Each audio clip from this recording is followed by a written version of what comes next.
Welcome to the physics class. आज के video का टॉपिक है आरटीएम नागपुर यूनिवर्सिटी के तहत BSc second year semester 4 summer exam 2023 के फिजिक्स पेपर 1 के ऊपर मॉडल क्वेश्चन पेपर देखेंगे। तो ये जो वीडियो है ये प्रैक्टिस पर्पस है। तो जो भी यूनिवर्सिटी का पेपर होता है किसी भी सब्जेक्ट के लिए, तो फिजिक्स का लिख रहे तो फिजिक्स पेपर 1 पेपर 2 50 मार्क के लिए होता है। ये 3 घंटे में आपको सॉल्व करना होता है। तो इसमें जनरली 5 मेन यूनिट्स क्वेश्चंस होते हैं। तो क्वेश्चन नंबर 1 जो होता है तो ये उसी पेपर के यूनिट 1 से रिलेटेड होता है, यानी कि यूनिट 1 के टॉपिक के ऊपर ही यहाँ पर क्वेश्चन पूछे जाते हैं। तो ये 10 मार्क के लिए होता है क्वेश्चन नंबर 1। ऐसे ही क्वेश्चन नंबर 2 ये यूनिट नंबर 2 से रिलेटेड होता है, क्वेश्चन नंबर 3 यूनिट नंबर 3 से, और क्वेश्चन नंबर 4 यूनिट नंबर 4 से रिलेटेड होता है। जो भी क्वेश्चन नंबर 5 होता है तो यहाँ पर एक मार्क के लिए क्वेश्चन पूछे जाते हैं। 10 क्वेश्चन आपको सॉल्व करने होते हैं और ये यूनिट नंबर 1 से लेकर यूनिट नंबर 4 तक पूछे जाते हैं। तो और ये भी 10 मार्क के लिए होता है। तो हमारे प्रीवियस वीडियोस में क्वेश्चन नंबर 5 को, यानी कि इसमें जो भी यूनिट नंबर 1 से लेकर यूनिट नंबर 4 तक जितने भी शॉर्ट क्वेश्चंस बनते हैं तो सभी क्वेश्चंस का आंसर्स देने की यहाँ पर कोशिश की है और इसके ऊपर एक पूरा वीडियो भी हमने बनाया है। तो इसमें सभी 4 यूनिट्स के वेरी शॉर्ट क्वेश्चंस कवर किए हैं। तो अगर इस वीडियो में दिए गए सभी क्वेश्चंस आप कवर करते हो या प्रिपेयर करते हो तो यहाँ पर आपको 10 आउट ऑफ 10 मार्क्स स्कोर कर सकते हो। इस क्वेश्चन नंबर 5 में 12 क्वेश्चंस पूछे जाते हैं। तो उसमें से कोई भी आपको 10 क्वेश्चन सॉल्व करने होते हैं और हर एक क्वेश्चन एक मार्क के लिए पूछा जाता है। तो ये वेरी शॉर्ट क्वेश्चंस होते हैं, तो एक लाइन में भी इसको आप लिख सकते हो। नेक्स्ट फिर हमारा वीडियो था न्यूमेरिकल्स के ऊपर, यानी कि जो भी क्वेश्चन नंबर 1 से लेकर क्वेश्चन नंबर 4 तक जो भी न्यूमेरिकल्स पूछे जाते हैं 2 मार्क के लिए या 2.5 मार्क के लिए, तो सभी पॉसिबल न्यूमेरिकल्स को हमने यहाँ पर एक्सप्लेन किया है और उसको सॉल्व भी किया है। तो पूरे 4 यूनिट्स के ऊपर में जो भी न्यूमेरिकल्स बनते हैं तो उसके ऊपर भी एक वीडियोस बनाया है। तो अगर ये पूरे के पूरे न्यूमेरिकल्स आप करते हो तो इसमें भी आप मैक्सिमम 10 मार्क्स तक स्कोर कर सकते हो। उसके बाद अभी आज के वीडियो का टॉपिक है हमारा कि क्वेश्चन नंबर 1 से लेकर क्वेश्चन नंबर 4 तक, यानी कि चारों यूनिट्स के ऊपर में जितने भी लॉन्ग क्वेश्चंस, मीडियम क्वेश्चंस और 2.5 मार्क के लिए, 3 मार्क के लिए, 5 मार्क के लिए जो ये पूछे जाते हैं क्वेश्चन पेपर में, तो ये हम टॉपिक वाइज इसको देख लेंगे, यानी कि कौन से टॉपिक के ऊपर में मैक्सिमम टाइम क्वेश्चंस पूछे गए हैं। तो इस तरह से हम इसको प्रिपेयर करेंगे ताकि हमें एग्जाम में मैक्सिमम मार्क्स स्कोर कर सके। तो सबसे पहला यूनिट है unit number 1 solid state physics. अब सॉलिड स्टेट फिजिक्स के ऊपर में हम टॉपिक वाइज क्वेश्चन देखेंगे। तो फर्स्ट टॉपिक है सिमेट्री ऑपरेशंस। तो सिमेट्री ऑपरेशंस में 2 बार क्वेश्चन, यानी कि 2 तरह के क्वेश्चन पूछे जाते हैं। तो फर्स्ट है कि explain symmetry operations in crystal. ये 2.5 मार्क या 3 मार्क के लिए क्वेश्चन पूछ सकते हैं, 2 बार क्वेश्चन पूछा गया है ये। और नेक्स्ट है question what are the symmetry operations in crystal, यानी कि ये क्वेश्चन नंबर 1 के जैसा ही है। इसमें थोड़ा सा सेकंड क्वेश्चन एक्सटेंड किया है, explain non existence of fivefold symmetry. अब ये क्वेश्चन 5 मार्क के लिए बन गए। अब दोनों में से कोई एक क्वेश्चन आता है, यानी कि ये वाला या ये, तो ये 2.5 मार्क के हिसाब से होगा। तो इसमें सिमेट्री ऑपरेशंस का मतलब क्या है कि आप इस फिगर में देख पा सकते हो कि सिमेट्री ऑपरेशंस मतलब कि अगर हम सपोज मान लो कि ये ABC एक क्रिस्टल है, क्रिस्टल को मैं रोटेट करूंगा तो इसकी सिमेट्री एज इट इज रहेंगी, ठीक है, ये चेंज नहीं होगा। तो इसको क्या कहते हैं हम सिमेट्री ऑपरेशंस कहते हैं। तो ये रोटेशनल सिमेट्री ऑपरेशन, ऐसे ट्रांसलेशन होता है, इन्वर्जन होता है। तो इस तरह के आपको 1 बाय 1 सिमेट्री ऑपरेशंस एक्सप्लेन करने होंगे और उसकी डायग्राम्स भी आपको निकालनी होगी। नेक्स्ट टॉपिक है हमारा पैकिंग फ्रैक्शन। तो पैकिंग फ्रैक्शन के ऊपर में भी क्वेश्चन पूछा गया है। तो फर्स्ट क्वेश्चन है what do you mean by packing fraction, और उसमें derive the value of packing fraction for simple cubic, body centre cubic और face centre cubic structure. Find the values of void in structure. अब ये जो question है तो इसे हम 2.5 मार्क और 5 मार्क के लिए 3 बार क्वेश्चन पूछा गया है। तो मैक्सिमम 2.5 मार्क के लिए भी क्वेश्चन इस तरह से पूछेंगे कि आपको पैकिंग फ्रैक्शन निकालना होगा BCC का या FCC का, ठीक है। अगर पैकिंग फ्रैक्शन निकालना है BCC का तो ये 2.5 मार्क के लिए होगा। अगर पैकिंग फ्रैक्शन निकालना है FCC के लिए तो ये भी 2.5 मार्क के लिए होगा। लेकिन अगर पैकिंग फ्रैक्शन तीनों का निकालना है, यानी कि simple cubic, body centre cubic और फेस सेंटर क्यूबिक, ठीक है, तो ये 5 मार्क का क्वेश्चन बनता है। तो इसमें क्या करना है आपको कि पैकिंग फ्रैक्शन की डेफिनेशन लिखना है। पैकिंग फ्रैक्शन का मतलब क्या है कि सपोज मान लो ये एक यूनिट सेल है, ये यूनिट सेल है, तो यूनिट सेल का जो वॉल्यूम होगा, सपोज मान लो कि 100% इसका वॉल्यूम है, तो 100% वॉल्यूम में ये जो यूनिट सेल में जो भी एटम्स है, तो एटम्स का कितना कंट्रीब्यूशन है, यानी कि वो 80% फील्ड है या 60% या 70% है, कितना परसेंट वो अंदर से सॉलिड है यानी कि भरा हुआ है और कितनी जगह खाली है, इसी को हम पैकिंग फ्रैक्शन कहते हैं, ठीक है। तो इसमें आपको फिर से क्या निकालना था कि सिंपल क्यूबिक के लिए आप निकालो पैकिंग फ्रैक्शन कितना, तो इसका 52% होता है। फिर बीसीसी के लिए निकालना होता है, इसका जो अप्रोक्सीमेटली 62% होता है, और एफसीसी के लिए 75% होता है। उसके बाद में आपको वॉइड्स निकालने थे, वैल्यू ऑफ वॉइड। वॉइड्स का मतलब कि खाली जगह, अगर 52% भरा हुआ है सिंपल क्यूबिक तो 48% खाली है। इसमें भी बीसीसी में और एफसीसी में भी आपको ऐसे ही निकालना है। तो इस तरह से इस क्वेश्चन को आप यानी कि प्रिपेयर कर सकते हो। नेक्स्ट टॉपिक है हमारा क्रिस्टल स्ट्रक्चर। अब क्रिस्टल स्ट्रक्चर के ऊपर में दो ही क्रिस्टल को आपको एक्सप्लेन करना था, एक तो था NaCl क्रिस्टल और दूसरा था डायमंड क्रिस्टल। तो जो NaCl क्रिस्टल था तो इसका 2.5 मार्क के लिए 2 बार क्वेश्चन पूछा गया है, और जो डायमंड के लिए था तो ये एक ही बार 2.5 मार्क के लिए क्वेश्चन पूछा गया। तो NaCl का मतलब क्या होता है, नमक, ठीक है। तो नमक का जो ये क्रिस्टल स्ट्रक्चर है तो ये FCC टाइप का है, यानी कि फेस सेंटर क्यूबिक के टाइप का है, ठीक है। तो प्लस का मतलब Na है और माइनस का मतलब Cl है, Cl का एटम, ठीक है। तो जब ये एटम्स एक दूसरे के साथ में कनेक्ट होते हैं तो ये इस तरह का NaCl स्ट्रक्चर बनाते हैं। तो ये वाला स्ट्रक्चर आपको निकालना होगा एग्जाम में, डायग्राम एज अ डायग्राम के तौर पर इसको निकालना होगा, और आपको ये डिनोट करना होगा कि रेड प्लस क्या है Na है, ये माइनस क्या है तो Cl है, ऐसे आपको डिनोट करना होगा इस डायग्राम में, और इसको एक्सप्लेन करना होगा थोड़ा सा कि कौन सा एटम कौन से पोजीशन पे रहेगा और ऑक्सीजन कहाँ पर रहेगा। तो इस तरह से, और ये वाला जो नेक्स्ट हमारा स्ट्रक्चर है ये डायमंड स्ट्रक्चर है। अब डायमंड स्ट्रक्चर और NaCl स्ट्रक्चर ये दो अगर आप इसको कंपेयर करोगे तो दोनों अलग अलग स्ट्रक्चर्स है। तो डायमंड स्ट्रक्चर में एटम की जो पोजीशन होगी, ठीक है, ये कार्बन एटम्स है, तो कार्बन एटम्स की जो पोजीशन होगी तो ये थोड़ी सी अलग है, ठीक है। तो इसमें आप देख पा सकते हो कि ये तो एक FCC भी लग रहा है, क्योंकि यहाँ पर आप देख पा सकते हो कि ये जो एटम्स है तो ये फेस पर भी है, यहाँ पर यहाँ पर यहाँ पर, और उसके साथ साथ अंदर में भी है, ठीक है। तो ये थोड़ा सा अलग टाइप का इसका क्रिस्टल स्ट्रक्चर है।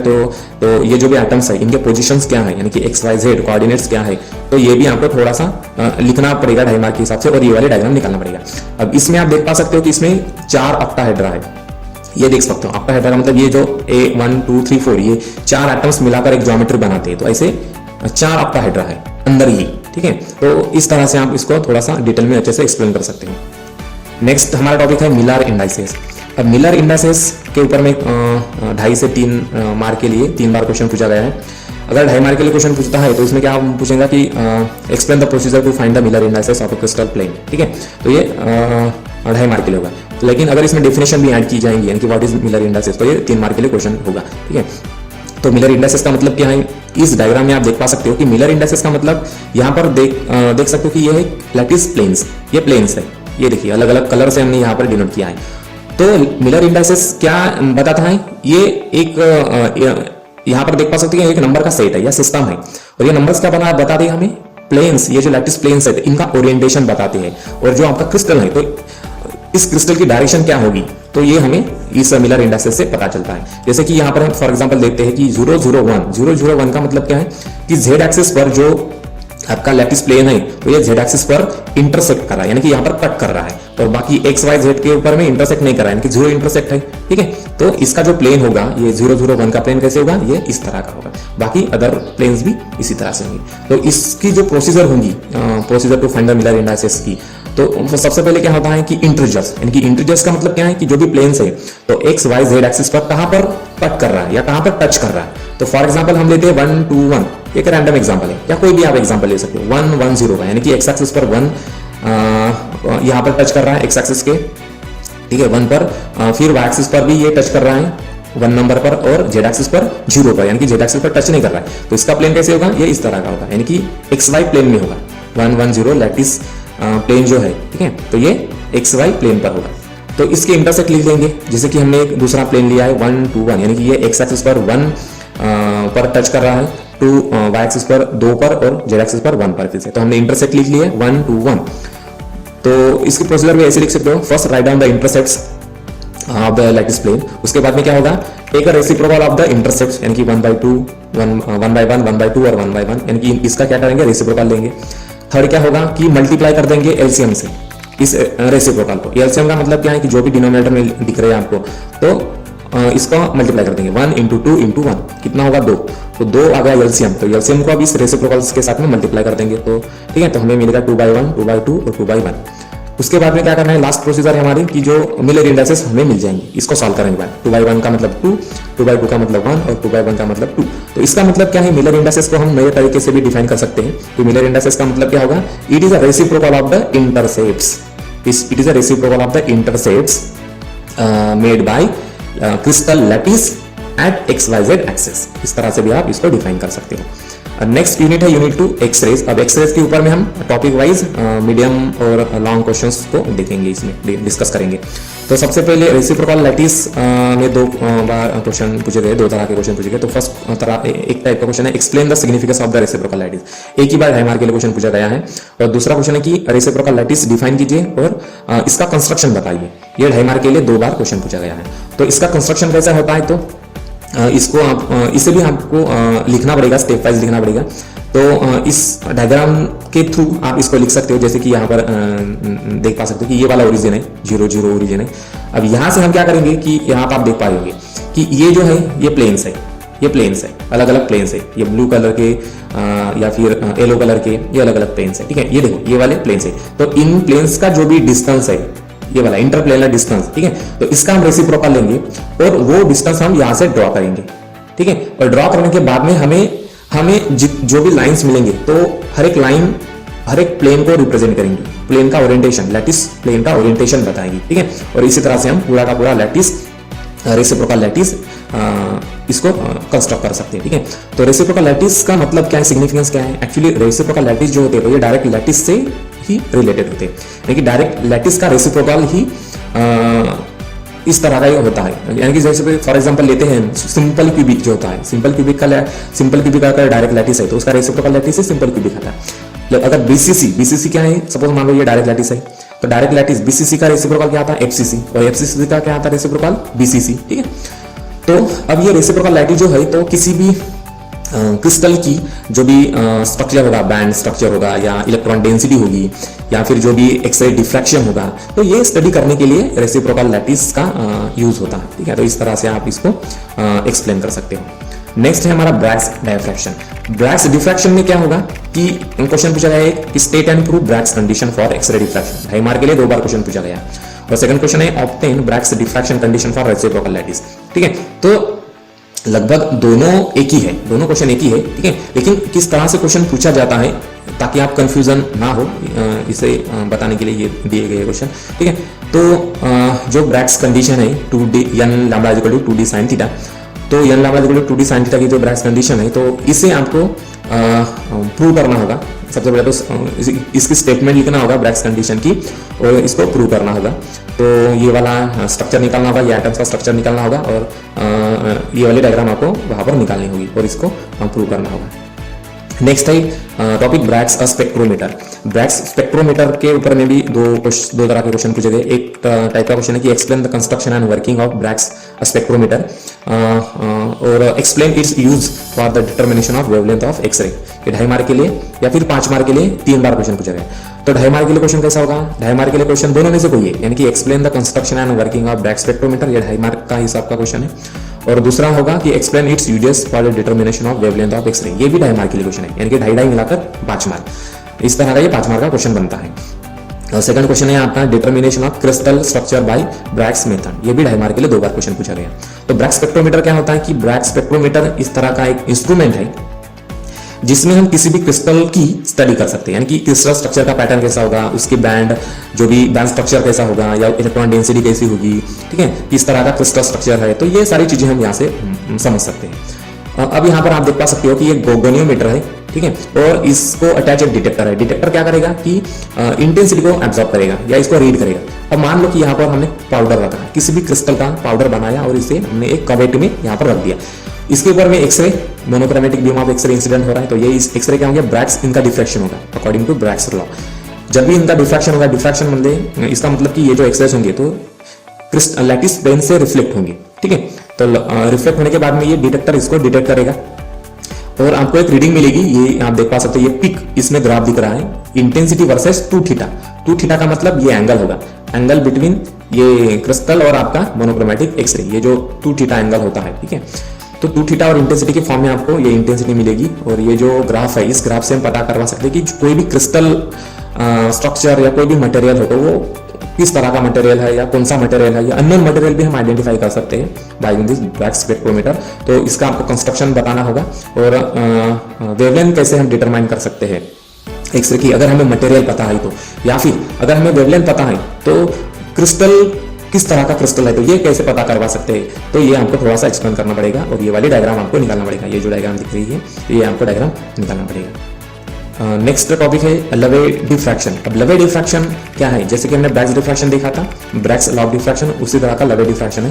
लेकिन ब्रैग्स डिफ्रैक्शन में क्या होता है कि पॉलीक्रिस्टलाइन मटेरियल है, यानी कि उसमें बहुत तरह के पाउडर फॉर्म में क्रिस्टल है, तो वैसे मेटल का हम ब्रैग्स यानी कि एक्सरे स्टडी कर सकते हैं by using the Bragg's spectrometer. लेकिन अगर एक क्रिस्टल है, सिंगल क्रिस्टल है ना, पॉलीक्रिस्टलाइन नहीं है, यानी कि एक ही क्रिस्टल है, बड़ा क्रिस्टल, तो अगर सिंगल क्रिस्टल की स्टडी करना है तो हमें लवे डिफ्रैक्शन का लवे मेथड से हमें एक्सरे उसका डिफ्रैक्शन निकालना होगा। तो ये सिंगल क्रिस्टल है, यहाँ पर देख सकते हो, ये पाउडर ऑफ हमें नहीं है, एक ही क्रिस्टल है, ठीक है। तो ऐसे सिंगल क्रिस्टल का ही हम लवे मेथड से डिफ्रैक्शन, एक्सरे डिफ्रैक्शन देख सकते हैं। तो एक्सरे डिफ्रैक्शन से आप यहाँ से दिख पा सकते हो कि ये एटॉमिक पोजीशन है, यानी कि इस क्रिस्टल के अंदर में एटम की पोजीशन कैसी है, अलग अलग ओरिएंटेशन पे, अलग अलग एंगल पे, तो ये अलग अलग क्रिस्टल स्ट्रक्चर के लिए ये एटॉमिक अरेंजमेंट अंदर में कैसी होती है, तो ये हम एक्सरे डिफ्रैक्शन से लवे मेथड से देख सकते हैं। तो ये थोड़ा सा आपको एक्सप्लेन करना पड़ेगा। नेक्स्ट यूनिट है unit 3 solid state physics. Solid state physics का फर्स्ट टॉपिक है एक्सरे। अब एक्सरेज के ऊपर में 3 तरह के क्वेश्चन पूछे गए। फर्स्ट क्वेश्चन है what are x-rays and state their properties, 2.5 mark के लिए क्वेश्चन पूछा गया है। तो सबसे पहले हम देखेंगे कि एक्सरेज क्या है। एक्सरेज आर इलेक्ट्रोमैग्नेटिक रेडिएशन, जिनकी आपको ये वेवलेंथ या फिर एनर्जी के फॉर्म में भी लिख सकते हो, जिनकी वेवलेंथ कितनी होती है 0.1 एंगस्ट्रॉम मीटर के आसपास होती है, ठीक है, रेंज बताना है आपको। उसके बाद में उसके प्रॉपर्टीज बताना है। अब प्रॉपर्टीज क्या है कि जो भी एक्सरेज है तो वो न्यूट्रल होते हैं, चार्ज होता नहीं है उनको, ठीक है, और उनका पेनिट्रेशन भी बहुत ज़्यादा होता है। इवन ये स्किन के थ्रू, यानी कि स्किन को भी पेनिट्रेट कर सकते हैं, ठीक है, बोन्स को पेनिट्रेट नहीं कर सकते हैं, या ये आयनाइज भी करते हैं। अगर किसी कंटेनर में गैस है, ठीक है, तो अगर गैस के ऊपर में एक्सरे इंसिडेंट किए, ठीक है, तो गैस को वो आयनाइज कर देती है। तो इस तरह के प्रॉपर्टीज आपको बताना होगा। नेक्स्ट क्वेश्चन था कि एप्लीकेशंस बताना है एक्सरे के, 2.5 मार्क के लिए क्वेश्चन था। तो कौन से एप्लीकेशन है। फर्स्ट है, ये देखिए कि फर्स्ट इमेज में आप क्रैक्स देख पा रहे होंगे, तो ये क्रैक्स हमें नेकेड आई से नहीं देख सकते, खुली आंखों से हम नहीं देख सकते, तो एक्सरे से ही हमें ये दिख सकते हैं, यानी कि क्रैक्स कहाँ पर। एक मैन्युफैक्चरिंग कोई कंपनी है, सपोज मान लो कि स्टील बना रही है, तो इसमें अगर क्रैक्स है क्या, तो ये हम देख सकते हैं। नेक्स्ट है कि मेडिकल फील्ड में अगर किसी बोन्स का फ्रैक्चर हो गया तो वो फ्रैक्चर देखने के लिए भी एक्सरे यूज होते हैं। नेक्स्ट है अगर टेनिस बॉल में कहीं पर डिफेक्ट है, डिफेक्टिव अगर टेनिस होगा, ठीक है, टेनिस बॉल होगा, तो वो भी हम इस एक्सरे के थ्रू देख सकते हैं। और लास्ट है हमारा रिसर्च पर्पज के लिए, यानी कि क्रिस्टल स्टडी के लिए, यानी कि कोई अननोन क्रिस्टल है तो उसका पैटर्न क्या है, क्रिस्टल स्ट्रक्चर क्या है, कौन सी तरह का मटेरियल है, तो ये भी हम एक्सरे से निकाल सकते हैं। नेक्स्ट क्वेश्चन था हमारा what are soft and hard x ray.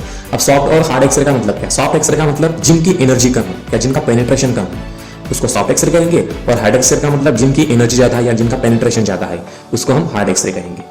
Next topic था कुलिग एक्सरे ट्यूब। अब कुलिग एक्सरे ट्यूब के ऊपर में 5 मार्क के लिए 2 बार क्वेश्चन कंटिन्यूसली क्वेश्चन पूछा गया है। तो इसमें क्या पूछा था कि explain construction and working of Coolidge X-ray tube, और इसमें कैरेक्टरिस्टिक्स बताने थे।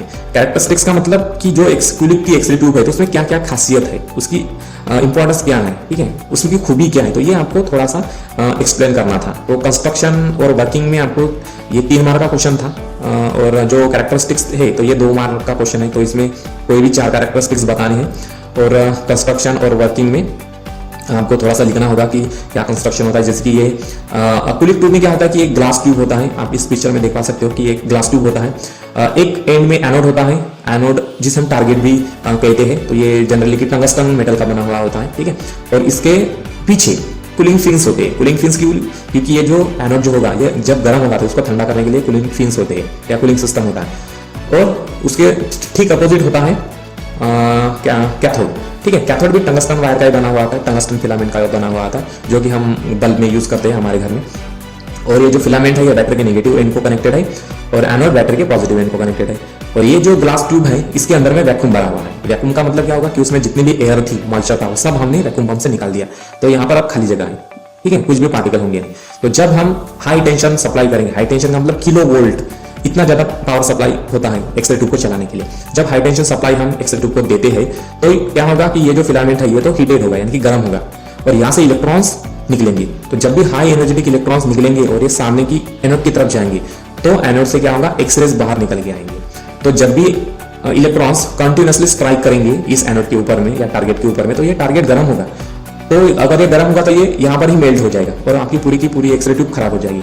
तो ये ऐसे ना हो इसलिए यहाँ पर कूलिंग फिन्स या फिर कूलिंग सिस्टम अप्लाई किया जाता है। ठीक है, तो इस तरह से आप इसको एक्सप्लेन कर सकते हो और इसमें आपको डायग्राम निकालना होगा।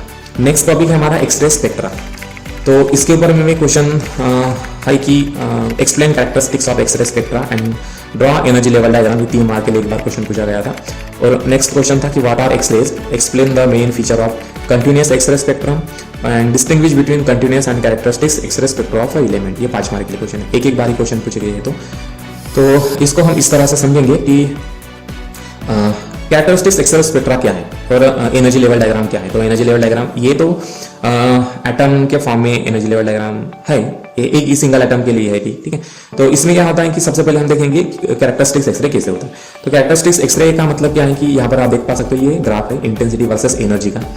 तो ये पूरा का पूरा कंटिन्यूअस एक्सरे स्पेक्ट्रा है। कंटिन्यूअस का मतलब इसमें हर एक तरह का वेवलेंथ होगा, एनर्जी होगी। लेकिन ये जो आप शार्प पिक देख पा रहे हो, तो ये क्या है, कैरेक्टरिस्टिक्स एक्सरे स्पेक्ट्रा।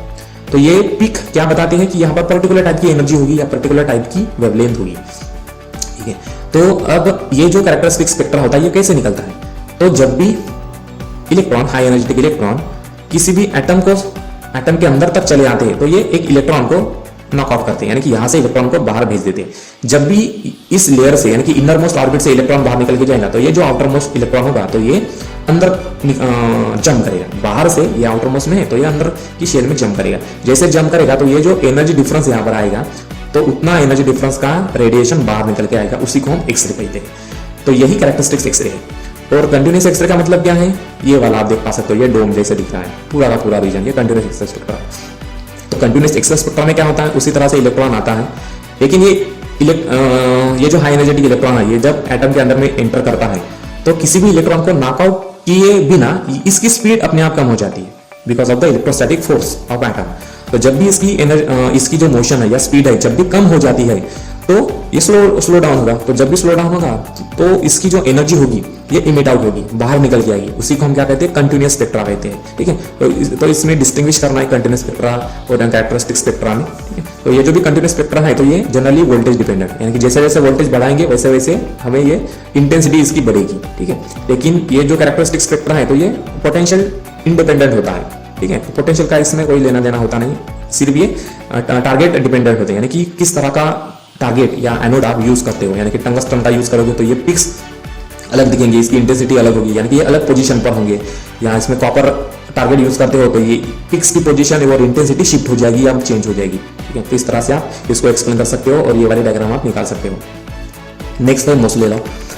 इसके ऊपर में क्वेश्चन है, explain Moseley law for x-ray, state its significance. 3 mark के लिए 3 बार क्वेश्चन पूछा गया है। तो मोसले लॉ क्या बताता है, मोसले लॉ ने हमें बताया कि जो भी फ्रीक्वेंसी होगी, ठीक है, इसकी फ्रीक्वेंसी, ये कैरेक्टरिस्टिक्स एक्सरे की फ्रीक्वेंसी, एनर्जी और फ्रीक्वेंसी दोनों प्रोपोर्शनल है, डायरेक्टली प्रोपोर्शनल। एनर्जी बढ़ेगी तो फ्रीक्वेंसी बढ़ेगी। तो ये जो फ्रीक्वेंसी होगी कैरेक्टरिस्टिक्स एक्सरे की, एक्सरे स्पेक्ट्रा की, तो ये किसके ऊपर डिपेंड होगा, ये इस एलिमेंट के ऊपर डिपेंड होगा। एलिमेंट का जो एटॉमिक नंबर होगा तो इसके ऊपर डिपेंड होगा। ठीक है, तो अगर आप अलग अलग एलिमेंट यूज करेंगे इस एज अ एनोड या एज अ टारगेट इन इस एक्सरे ट्यूब में, तो आपको ये जो कैरेक्टरिस्टिक स्पेक्ट्रा में जो पिक्स दिख रहे हैं, तो ये अलग अलग पोजीशन पे दिखेंगे या अलग अलग एनर्जी पर दिखेंगे। ठीक है, तो ये इस एलिमेंट के ऊपर डिपेंड होगा। तो इस तरह से ये मोसले लॉ को डिफाइन करना है और इसका सिग्निफिकेंस बताना है। तो ये जो मोसले लॉ है, तो पीरियोडिक टेबल में जो भी एटॉमिक पोजीशन होती है, तो इसके एटॉमिक नंबर के असेंडिंग ऑर्डर में होती है। ठीक है, तो ये पीरियोडिक टेबल को बनाने में या जो भी इन फ्यूचर में जो नए और भी एलिमेंट्स ऐड किए जाएंगे पीरियोडिक टेबल में, तो इसके लिए भी ये बहुत ज़्यादा इंपॉर्टेंस होगा। तो इस तरह के और भी आप एक दो इसके सिग्निफिकेंस आप बता सकते हो। नेक्स्ट है टॉपिक एक्सरे एब्जॉर्प्शन। तो इसमें क्वेश्चन पूछा गया है, show that the absorption of x-ray by material follow the exponential law. 2.5 mark के लिए 2 बार क्वेश्चन पूछा गया है। तो इसका मतलब क्या है कि मान लो एक मटेरियल है, कोई भी एक मटेरियल है जिसकी थिकनेस स्मॉल टी है, तो जैसे ही इसको हम एक्सरे के सामने एक्सपोज करते हैं, यानी कि इसके ऊपर में एक्सरे इंसिडेंट करेंगे, तो इसमें आप देख पा सकते हो कि इंसिडेंट इंटेंसिटी बहुत ज्यादा है एक्सरे की, जो इंसिडेंट हो रहा है 1 2 3 4 5 टाइम्स। ठीक है, जब भी किसी मटेरियल के थ्रू पास होगा तो इसकी इंटेंसिटी क्या होगी, कम होगी। कितनी कम होगी, तो ये एक्सपोनेंशियल पावर में कम होगी, यानी कि जो भी फाइनल इंटेंसिटी मिलेगी आपको, तो ये होगी I0 e⁻ μ bye rho into x। x क्या है, ये थिकनेस है इसकी। ठीक है, कितना डिस्टेंस ट्रैवल किया इनसाइड द मटेरियल, तो ये एक्स से डिनोट करेगा। रियर और डेंसिटी है, और ये म्यू क्या है, एब्जॉर्प्शन कोएफिशिएंट है। ठीक है, I0 क्या है, ये इनिशियल इंटेंसिटी या ठीक है जो भी इंसिडेंट हो रहा है एक्सरे, तो उसकी इंटेंसिटी कितनी है वो। तो इस तरह से आपको एक्सरे एब्जॉर्प्शन थोड़ा सा इसको बताना पड़ेगा। नेक्स्ट टॉपिक है ड्यून-हंट लॉ। इसके ऊपर में क्वेश्चन पूछा गया है, state dune-Hunt law, obtain expression for the cut off wavelength. तो 2.5 मार्क के लिए 2 बार क्वेश्चन पूछा गया है। तो ड्यून-हंट लॉ क्या बताता है हमें यहाँ पर कि जो भी ये फ्रीक्वेंसी है, ठीक है, ये जो भी फ्रीक्वेंसी है एक्सरे स्पेक्ट्रा की, तो ये कैसे वोल्टेज के इनवर्सली प्रोपोर्शनल है। तो ये वाला जो लैम्बडा मिनिमम जो है कट ऑफ वेवलेंथ, ठीक है, तो जैसे जैसे हम वोल्टेज बढ़ाएंगे ये वाला, तो ये जो कट ऑफ वेवलेंथ है तो ये भी कम होगा, ये शिफ्ट होगा। ये इस ग्राफ से आप देख पा सकते हो कि देखो यहाँ पर क्या है, सबसे पहले हमने वोल्टेज बढ़ाया था 20 किलो वोल्ट, ठीक है, ऐसे जाएंगे अलोंग द एक्सिस जाएंगे राइट हैंड साइड, तो ये वेवलेंथ बढ़ेगी, और लेफ्ट हैंड साइड जाएंगे तो वेवलेंथ घटेगी। तो जैसे वोल्टेज बढ़ाते हैं तो सबसे पहले हमें कट ऑफ वेवलेंथ मिली 0.6, उसके बाद में फिर से हमने वोल्टेज बढ़ाया 30, तो कट ऑफ वेवलेंथ फिर से कम हुई, शिफ्ट हो रही है लेफ्ट साइड में। तो इसी तरह से जैसे जैसे वोल्टेज बढ़ाएंगे उसी तरह से ये जो आपकी कट ऑफ वेवलेंथ है, कट ऑफ वेवलेंथ का मतलब ये कम से कम जो वेवलेंथ होगी, ठीक है, एक्सरे स्पेक्ट्रा की, तो उसका मतलब है कट ऑफ वेवलेंथ। तो ये टारगेट डिपेंडेंट या वोल्टेज डिपेंडेंट होती है, जबकि जैसे जैसे वोल्टेज बढ़ाते हैं हम तो उसी तरह से ये लैम्बडा मिनिमम भी चेंज होती जाएगी। ठीक है, तो यही हमको एक्सप्लेन करना है या इसका डेरिवेशन निकालना है। नेक्स्ट यूनिट है यूनिट 4 लेजर। लेजर के ऊपर एक टॉपिक है लेजर टॉपिक, इसके ऊपर में भी क्वेश्चन पूछा गया है। फर्स्ट क्वेश्चन है कि explain characteristics of laser, 2.5 mark के लिए 1 ही बार क्वेश्चन पूछा गया है, और लेजर के एप्लीकेशंस 2.5 मार्क के लिए 2 बार क्वेश्चन पूछा गया है। तो यहाँ पर जो लेजर है, लेजर का मतलब होता है light amplification stimulated emission of radiation. ठीक है, तो सबसे पहले कैरेक्टरिस्टिक्स देखेंगे। फर्स्ट कैरेक्टरिस्टिक्स क्या है, यहाँ से आप देख पा सकते हो कि जो एक लेजर है तो ये हाईली डायरेक्शनल होता है। हाईली डायरेक्शनल का मतलब कि ये बहुत दूरी तक डिस्टेंस ट्रैवल कर सकता है स्ट्रेट लाइन में। सेकंड होता है कि ये जो होता है तो ये मोनोक्रोमेटिक है। मोनोक्रोमेटिक का मतलब क्या होता है, सिंगल कलर, यानी कि जो भी लेजर होता है तो इसमें एक ही तरह का कलर होता है, यानी कि रेड होगा तो पूरा रेड ही होगा, उसमें कोई दूसरा कलर मिक्स नहीं होगा, तो हाईली मोनोक्रोमेटिक होता है। नेक्स्ट थर्ड इसका कैरेक्टरिस्टिक है कि हाईली इंटेंस होते हैं, इंटेंसिटी बहुत ज्यादा होती है, इतना इंटेंस होता है लेजर कि इवन मेटल को भी कट कर सकता है, इसलिए इसको मेटल वेल्डिंग के लिए भी हम इसको यूज करते हैं, या किसी सैटेलाइट को भी तोड़ने के लिए या क्रश करने के लिए भी यूज कर सकते हैं, या डिफेंस में भी लेजर को हम यूज करते हैं। ठीक है, और लास्ट प्रॉपर्टी क्या है कि ये कोहेरेंट होते हैं। कोहेरेंट का मतलब क्या होगा, इन फेज। ठीक है, तो दो फोटॉन्स या जितने भी लेजर के फोटॉन्स होते हैं तो वो हमेशा कोहेरेंट ही होते हैं, या कोई भी दो फोटॉन्स हमेशा कोहेरेंट होते हैं। तो इस तरह से 4 प्रॉपर्टीज आपको कैरेक्टरिस्टिक्स बतानी है लेजर बीम के, और एप्लीकेशंस बताने, जैसे कि मैंने अभी बताया कि लेजर का हम मेडिकल फील्ड में सर्जरी के लिए यूज होते हैं, या यानी कि अगर आई की सर्जरी करना है तो उसके लिए भी, या किसी और हार्ट की सर्जरी या ट्यूमर के जो भी सेल्स होंगे उसको डिस्ट्रॉय करना है तो लेजर का यूज होगा। और डिफेंस में भी लेजर का यूज होता है, या फिर जो भी इलेक्ट्रॉनिक जो इंडस्ट्री होगी तो उसमें जो माइक्रो चिप्स होते हैं या माइक्रो प्रोसेसर्स होते हैं तो वो बनाने के लिए भी लेजर का यूज होता है। नेक्स्ट टॉपिक है आइंस्टाइन्स कोएफिशिएंट। तो इसका क्वेश्चन था कि obtain the relation between Einstein coefficient A and B. तो 3 मार्क के लिए 3 बार क्वेश्चन पूछा गया है। तो आइंस्टाइन कोएफिशिएंट क्या बताता है हमें कि यहाँ पर आइंस्टाइन कोएफिशिएंट से हम ये पता कर सकते हैं जो भी लेजर होता है, लेजर का मतलब light amplification stimulated emission of radiation. तो जब भी लेजर फॉर्म होता है या जनरेट होता है तो इसमें जनरली 3 तरह के प्रोसेसेस होते हैं, यानी कि स्टिमुलेटेड एब्जॉर्प्शन। एब्जॉर्प्शन का मतलब यहाँ पर देख पा सकते हो कि ये हायर एनर्जी लेवल है, अपर लेवल बोलते हैं E2, और ये है lower level energy level E1। तो ग्राउंड स्टेट लेवल भी बोलते हैं लोअर एनर्जी लेवल को। यहाँ पर सभी एटम्स या इलेक्ट्रॉन्स ग्राउंड लेवल पर होंगे इनिशियली। तो जब भी हम फोटोन या फिर लाइट को इंसिडेंट करेंगे इस एटम के ऊपर में तो ये एब्जॉर्ब करेगा रेडिएशन को और जंप करेगा एक्साइटेड लेवल पर। ठीक है, तो इसका रेट ऑफ एब्जॉर्प्शन कितना है, यानी कि कितने एट अ टाइम या 1 सेकंड में कितने इलेक्ट्रॉन्स को ये या कितने एटम्स को ये एक्साइट कर सकता है, ये होगा इसका रेट ऑफ एब्जॉर्प्शन। उसी तरह से स्पॉन्टेनियस इमिशन होगा। स्पॉन्टेनियस इमिशन का मतलब क्या होता है कि जैसे ये एटम ग्राउंड स्टेट से एक्साइटेड स्टेट में चला गया तो एक्साइटेड स्टेट में ये 10⁻⁻8 सेकंड तक ही रहता है, उसके बाद में सडनली नीचे चला आता है बाय इमिटिंग फोटोन। ठीक है, इसको हम स्पॉन्टेनियस इमिशन कहते हैं। तो स्पॉन्टेनियस इमिशन का भी रेट होगा, किसी रेट से वो स्पॉन्टेनियस इमिशन करता होगा। ठीक है, 1 सेकंड में कितने बार स्पॉन्टेनियसली इमिट करता है ये। और थर्ड होती है कि स्टिमुलेटेड इमिशन। इस स्टिमुलेटेड इमिशन के कारण ही लेजर निकलता है। ठीक है, यही रिस्पॉन्सिबल है लेजर के निकलने को या लेजर फॉर्म होने में, ठीक है, लेजर लाइट बनने में।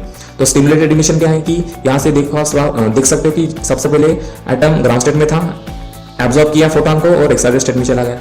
अब एक्साइटेड स्टेट में जाने के बाद में फिर से ये दूसरे फोटोन को एब्जॉर्ब करेगा और ग्राउंड स्टेट में चला आएगा। ठीक है, तो अब क्या करेगा, ये स्पॉन्टेनियस इमिशन में एक ही फोटोन को इमिट किया था, लेकिन स्टिमुलेटेड इमिशन में इसने 2 बार एब्जॉर्ब किया था फोटोन को, इसलिए ये 2 फोटोन इमिट करेगा। अब ये जो 2 फोटॉन्स है देख पा सकते हो कि ये इन फेज है। फेज का मतलब ये क्रिस्ट और रफ ओवरलैप करते हैं, यानी कि दोनों फोटोन एक जैसे ही होंगे, यानी कि एक ही कलर के होंगे। ठीक है, तो इस स्टिमुलेटेड इमिशन का जो रेट होगा तो ये भी फिक्स होगा या इसको भी वैरी कर सकते हैं। तो इससे क्या पता चल रहा है आइंस्टाइन कोएफिशिएंट से कि rate of absorption, rate of spontaneous emission और रेट ऑफ स्टिमुलेटेड इमिशन, तो ये जो तीनों रेट्स है तो ये बैलेंस होनी चाहिए ताकि लेजर फॉर्म हो सके। ठीक है, तो कौन सा रेट कितना होगा, स्टिमुलेटेड इमिशन कितना होगा या एब्जॉर्प्शन रेट कितना होगा, तो ये बैलेंस होनी चाहिए प्रोसेस। तो इसी को सॉल्व करने के लिए आइंस्टाइन कोएफिशिएंट बनाए गए हैं। नेक्स्ट है topic laser, types of laser. तो इसमें सबसे पहले क्वेश्चन है कि explain principle construction and working of HENE laser, ये 5 मार्क के लिए क्वेश्चन पूछा गया है और इसमें HENE यानी कि हीलियम नियॉन लेजर के ड्रॉबैक्स भी बताने हैं। तो ये 5 मार्क का क्वेश्चन है, एक ही बार क्वेश्चन पूछा गया था। नेक्स्ट क्वेश्चन था आपका construction and working of ruby laser. Ruby laser भी एक टाइप का लेजर है और इसमें भी ड्रॉबैक्स लिखने हैं। ड्रॉबैक्स का मतलब इसके साइड इफेक्ट या शॉर्ट कमिंग्स क्या है। ठीक है, यानी कि ये HENE लेजर से कितना गुना अच्छा है या HENE लेजर रूबी लेजर से कितना अच्छा है या कितना बुरा है, तो यही हमें इसमें ड्रॉबैक्स बताने हैं। उसके बाद में थर्ड क्वेश्चन है construction and working of semiconductor laser. तो यहाँ पर 3 टाइप के लेजर्स बताए गए। तो ये फर्स्ट टाइप आप देख पा सकते हो, तो ये है HENE लेजर यानी कि हीलियम नियॉन लेजर। तो इसमें हीलियम और नियॉन गैस 10:1 रेशो में भरी जाती है। ठीक है, तो जब भी नियॉन गैस जो होता है तो ये सबसे पहले एक्साइट होता है और हीलियम को फिर एक्साइट करता है और फिर स्पॉन्टेनियस इमिशन से लेजर फॉर्म होता है। नेक्स्ट टाइप का है रूबी लेजर। अब रूबी लेजर जो है, ठीक है, तो रूबी एक रॉड है, ठीक है, एल्यूमिनियम ऑक्साइड करके। तो एल्यूमिनियम ऑक्साइड में फिर क्रोमियम का डोपिंग किया जाता है, इसलिए इसका कलर जो होता है वो ब्लूइश पिंकिश होता है। ठीक है, तो ये जो आप देख पा सकते हो व्हाइट वाली ये जेनॉन लैम्प है। जेनॉन लैम्प क्या करता है कि जो भी एटम्स होते हैं तो उनको एक्साइट करता है और स्टिमुलेटेड इमिशन होगा। स्टिमुलेटेड इमिशन से फिर क्या होगा, यहाँ से लेजर बाहर निकल के आता है। तो इसका कंस्ट्रक्शन और वर्किंग आपको बताना है, उसकी डायग्राम निकालना होगा, उसके ड्रॉबैक्स लिखने होंगे। नेक्स्ट है आपका सेमीकंडक्टर लेजर। अब सेमीकंडक्टर लेजर में क्या होगा कि हम सेमीकंडक्टर यूज करेंगे, एन टाइप सेमीकंडक्टर और पी टाइप सेमीकंडक्टर। तो ये क्या करेगा, पीएन जंक्शन फॉर्म करेगा। तो अब एन टाइप सेमीकंडक्टर ऊपर में एक हम इलेक्ट्रोड लगाएंगे जिसे कैथोड कहेंगे और पी टाइप सेमीकंडक्टर के सरफेस के ऊपर में फिर से एक इलेक्ट्रोड लगाएंगे जिसे एनोड कहेंगे और इसको बैटरी से कनेक्ट कर देंगे। जब भी बैटरी से कनेक्ट करेंगे, बैटरी ऑन करेंगे तो क्या होगा, यहाँ से इलेक्ट्रॉन फ्लो होना शुरू होंगे। इलेक्ट्रॉन जब होल के साथ में कंबाइन होंगे या रिकंबाइन होंगे तो यहाँ से फोटोन बाहर निकल के आएंगे। ठीक है, उसी फोटोन को हम क्या कहेंगे, लेजर कहेंगे। तो इस तरह से आपको कोई भी क्वेश्चन आए तो उसके कंस्ट्रक्शन वर्किंग आपको यहाँ पर बताना है और ये डायग्राम निकालना होगा। नेक्स्ट टॉपिक है लेजर पंपिंग। ठीक है, तो लेजर में जो भी पंपिंग एक्शन हम यूज करते हैं, तो इसमें ऊपर क्वेश्चन है, फर्स्ट क्वेश्चन है discuss the 3 level pumping for laser action. ये 2.5 मार्क के लिए 3 बार क्वेश्चन पूछा गया है। इसमें यह भी क्वेश्चन आता है कि 3 लेवल पंपिंग नेसेसरी क्यों है, कंपलसरी क्यों है, 2 लेवल पंपिंग से नहीं हो सकता है क्या। तो ये इस तरह का भी क्वेश्चन आता है, तो इसमें भी यही आंसर लिखना है आपको। ठीक है, और सेकंड क्वेश्चन है कि name the different pumping schemes, और इसमें से कोई भी 2 आपको एक्सप्लेन करवाएं, ये 2.5 मार्क के लिए। तो इसमें जनरली केमिकल पंपिंग होती है। केमिकल पंपिंग में हम केमिकल यूज करते हैं एक्साइट करने के लिए। दूसरी होती है लाइट पंपिंग, ये आप जेनॉन रॉड देख रहे हो, ये लाइट पंपिंग है, यानी कि लाइट यूज करते हैं। ठीक है, या फिर होता है कि स्पार्क पंपिंग, यानी कि इसमें इलेक्ट्रोड्स यूज किए जाते हैं स्पार्किंग के लिए और जो भी स्पार्क निकलता है तो वो एक्साइट करता है। ठीक है, इस तरह के 2-3 तरह की पंपिंग स्कीम्स है। और पंपिंग का मतलब क्या है, सबसे पहले पंपिंग का मतलब आप देख पा सकते हो यहाँ से कि यहाँ पर 3 लेवल पंपिंग है, यानी कि ये 1 लेवल की 1, ये फर्स्ट एनर्जी लेवल, ये सेकंड और ये थर्ड। तो ये आपकी 3 लेवल पंपिंग। तो पंपिंग का मतलब क्या होता है कि सबसे पहले जो भी एटम्स होते हैं या इलेक्ट्रॉन्स होते हैं ये ग्राउंड स्टेट में होते हैं, तो हम लाइट पंपिंग यूज कर रहे हैं। तो जब भी जेनॉन लैम्प फ्लैश करेगा तो यहाँ से जो लाइट आएगी तो ये ग्राउंड स्टेट में जो एटम होगा या इलेक्ट्रॉन होगा ये ऑब्जर्व करेगा लाइट को और जंप करेगा पंपिंग के through higher excited state E1 पर। ठीक है, तो फिर ये E1 से जाएगा E2 पर, E2 को फिर ये शेयर करेगा, नियॉन एटम को ये शेयर करेगा, E2 पे गया। अब E2 के जाने के बाद में E2 से ये E1 पर E3 पर आएगा स्टिमुलेटेड इमिशन के थ्रू, तो यहाँ से आपको रेडिएशन मिलेगा। ठीक है, और E3 में आने के बाद में ये फिर से ग्राउंड स्टेट में आएगा विदाउट रेडिएशन, यहाँ पर हीट रेडिएट होती है, तो ये 3 लेवल पंपिंग है। ठीक है, तो 3 लेवल पंपिंग इसलिए चाहिए क्योंकि अगर 2 ही लेवल होगी पंपिंग तो इसमें हम लेजर को कंट्रोल नहीं कर सकते, स्टिमुलेटेड इमिशन ही पॉसिबल नहीं होगा। ठीक है, तो यहाँ से क्या होगा कि जो भी लेजर की जो फ्रीक्वेंसी है या लेजर का जो कलर है या लेजर की जो एनर्जी है तो हम 3 लेवल पंपिंग से कंट्रोल कर सकते हैं। ठीक है, 2 लेवल पंपिंग से पॉसिबल ही नहीं है क्योंकि क्या होगा कि मैक्सिमम इंटेंसिटी का लेजर मिलने के लिए बहुत सारे एटम्स को हमें इस हायर एक्साइटेड स्टेट में रखना होगा, लेकिन हायर एक्साइटेड स्टेट की जो लाइफ टाइम होगा इलेक्ट्रॉन के लिए तो वो 10⁻⁸ सेकंड होता है और 10⁻⁸ सेकंड बहुत कम टाइम है, इसलिए हम मेटास्टेबल स्टेट की जरूरत होती है। मेटास्टेबल स्टेट में जो इलेक्ट्रॉन को धरे यानी कि पकड़ कर रखने की जो ताकत है तो वो 10⁻³ सेकंड तक होती है, यानी कि बहुत ज़्यादा टाइम तक एटम्स को यहाँ पर स्टोर कर सकते हैं। तो अगर बहुत सारे एटम्स एक्साइटेड स्टेट में होंगे तो जब भी वो ग्राउंड स्टेट में जंप करेंगे तो मैक्सिमम रेडिएशन बाहर आएगा या मैक्सिमम फोटॉन बाहर निकल के आएंगे और हाई इंटेंसिटी का लेजर लाइट हम जनरेट कर सकते हैं। नेक्स्ट फिर है मार्क डिस्ट्रीब्यूशन देखेंगे हम कि सबसे पहले जो भी क्वेश्चन पेपर का क्वेश्चन 1 है तो क्वेश्चन 1 पे जो भी हम लॉन्ग और शॉर्ट क्वेश्चन देखेंगे तो अगर ये पूरे इस तरह के जो भी हमने बताया इस टॉपिक वाइज देखते हैं तो ये 5 मार्क्स हम इस पर कवर कर सकते हैं।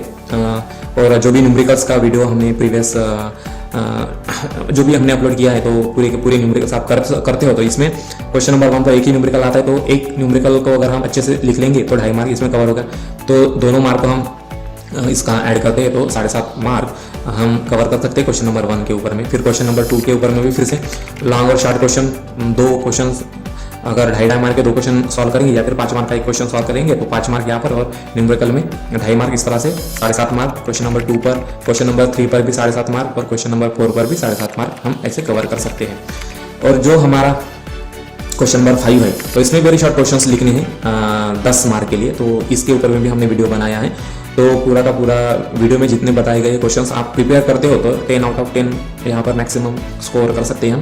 तो अगर इसमें भी 10 मार्क स्कोर हो सकते हैं और पूरे मार्क हम मिलाते हैं तो हमें 40 मार्क मैक्सिमम यहाँ पर हम स्कोर कर सकते हैं। तो ये था हमारा मार्क डिस्ट्रीब्यूशन। Thank you.